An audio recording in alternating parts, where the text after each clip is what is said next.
छठा क्वेश्चन है कि मैम आप मास्क क्यों नहीं निकालती, चेतन पाटिल जी ने पूछा है। जैसे कि आप देख रहे हो ये हमें मेडल और ये जो टी शर्ट मिली है ना वो सर के थ्रू ही मिली है।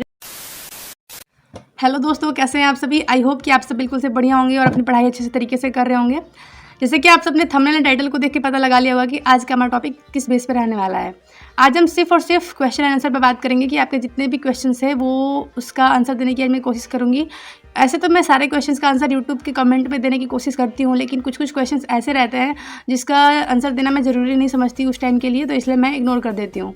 तो आज कम से कम ऐसे 6-7 क्वेश्चन हैं जिसके आंसर पे आज हम डिस्कस करेंगे और आपके सारे डाउट्स क्लियर हो जाएंगे। तो चलिए स्टार्ट करते हैं। सबसे पहला क्वेश्चन है हमारा, जैसे प्रीतम यादव जी ने भी कहा है एक और आर्मी बॉयज़ ने भी कहा है कि आप कहाँ से हो। तो इसका आंसर है जैसे कि मैं कहाँ से हूँ भाई, तो मैं बिहार से हूँ। बिहार के बक्सर ज़िला का आपने नाम सुना होगा, तो मैं बिहार के बक्सर ज़िला से बिलोंग करती हूँ और मैं जनरल हूँ और जनरल एरिया से बिलोंग करती हूँ। बिहार जनरल एरिया में आता है।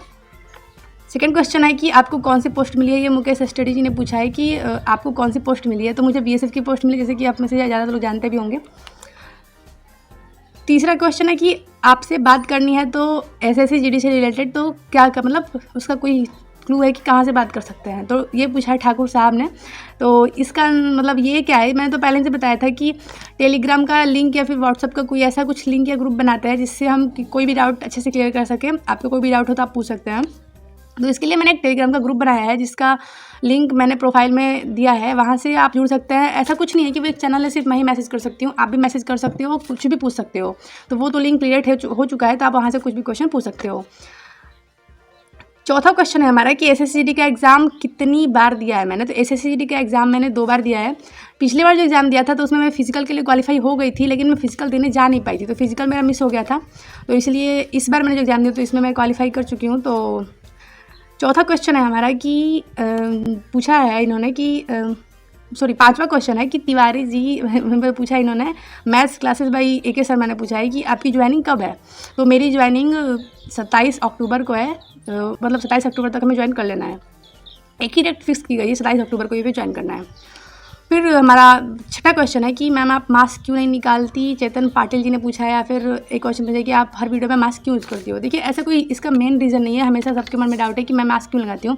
इसका कोई मेन रीज़न नहीं है कि भाई मुझे फेमस होना है, मुझे फेम चाहिए या फिर कोई अटेंशन चाहिए इसलिए मैं मास्क लगाती हूँ कि अरे सबसे अलग हटना है, ऐसा कुछ नहीं है।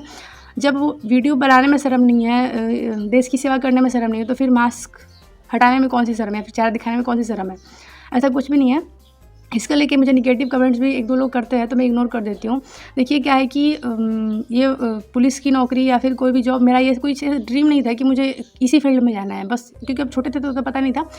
जब भी कभी मेरी मम्मी बाज़ार जाती थी तो आपने देखा होगा कि जो भी पुलिस कांस्टेबल की जो लड़कियां होती हैं उन्हें कहीं भी ड्यूटी मिलती है, जैसे मंदिर हो या फिर कोई भी जगह हो, तो वहाँ पे उन्हें ड्यूटी मिलती है, तो वहाँ पर तैनात रहती हैं। तो जब भी मम्मी मेरी बाज़ार जाती थी तो उन्हें देखती थी, तो जब घर पर आके हमेशा वो बात बोलती थी कि तुमसे पतली पतली लड़कियाँ, मतलब छोटी छोटी, मुझे लगता था कि हाइट में छोटी हैं, तो उतनी लड़कियाँ जब कर सकते थे तो तुम लोग क्यों नहीं कर सकते। तो हम उस टाइम इग्नोर कर देते थे। लेकिन जब हमें फॉर्म भरने का टाइम मिला तो हमें ये नहीं पता था कि ये फ़ौज की नौकरी है, हम इसमें फ़ौजी बनेंगे। हमें लगता था कि ये पुलिस है, क्योंकि बचपन में तो दिमाग में एक यही वर्ड रहता है ना कि पुलिस बनना है या फिर पुलिस भी कुछ होता है बस।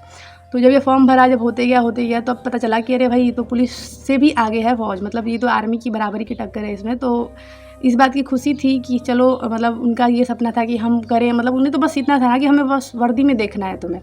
तो अब तो हम फ़ौजी बन हैं, आई होप कृपा से भगवान के या फिर मम्मी पापा के आशीर्वाद से।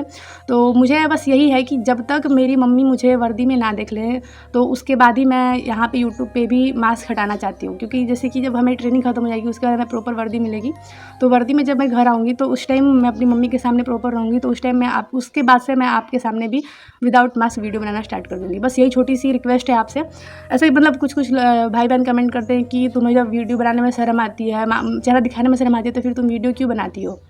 तो ऐसा नहीं कि मुझे चेहरा दिखाने में शर्म आती है। अगर चेहरा दिखाने में शर्म आती तो मैं ये फॉर्म ही नहीं डालती। तो मुझे फिर देश की सेवा करने में भी शर्म आती, मम्मी पापा की सेवा करने में भी शर्म आती। तो ऐसे शर्म वाला कोई बात नहीं है।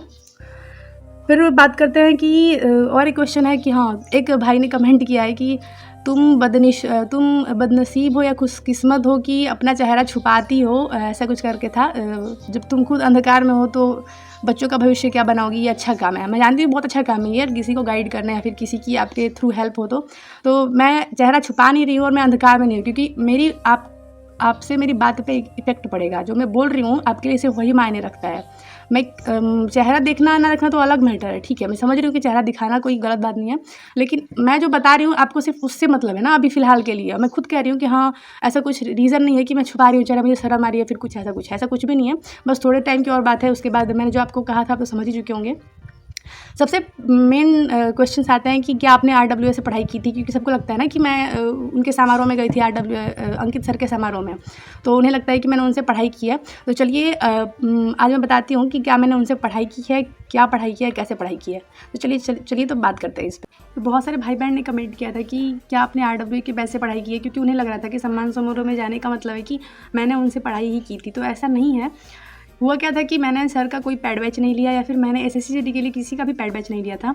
ऐसे हम स्टार्टिंग से ही मतलब कभी मैथ कहीं से पढ़ लेते, कहीं रीजनिंग पढ़ लेते, मतलब सेपरेट पढ़ लिया करते थे। पूरा एक मतलब सोर्स की तरह हमने पढ़ाई नहीं की थी, बिल्कुल एसएससी को फोकस करके।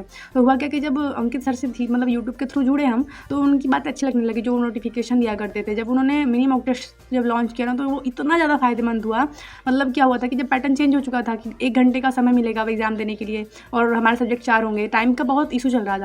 जब सर ने क्या किया कि उसके लिए उन्होंने टाइम बना दिया ना कि हम सेपरेट सब्जेक्ट वाइज आपको मॉक टेस्ट देंगे और टाइम लिमिट रहेगा, तो वो बहुत ज़्यादा फ़ायदेमंद हुआ। और मैंने उनके मिनी मॉक टेस्ट लगाए थे, जिससे मुझे बहुत ज़्यादा बेनिफिट हुआ था।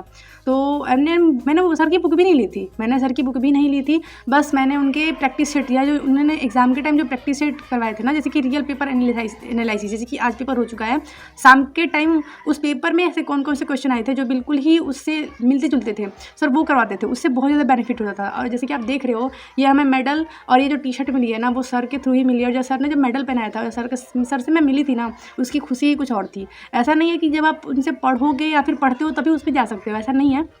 सर ने अपनी वीडियो में खुल के बोला था कि आपको किसी भी थ्रू, यूट्यूब के थ्रू, मॉक टेस्ट के थ्रू, या फिर वीडियो से कहीं से भी अगर आपको कुछ बेनिफिट मिलता है हमारे द्वारा, तो आप आराम से वहाँ पे आ सकते हो। तो स्पेशली मैं सर से मिलने के लिए और उनका आशीर्वाद लेने के लिए वहाँ पे गई थी।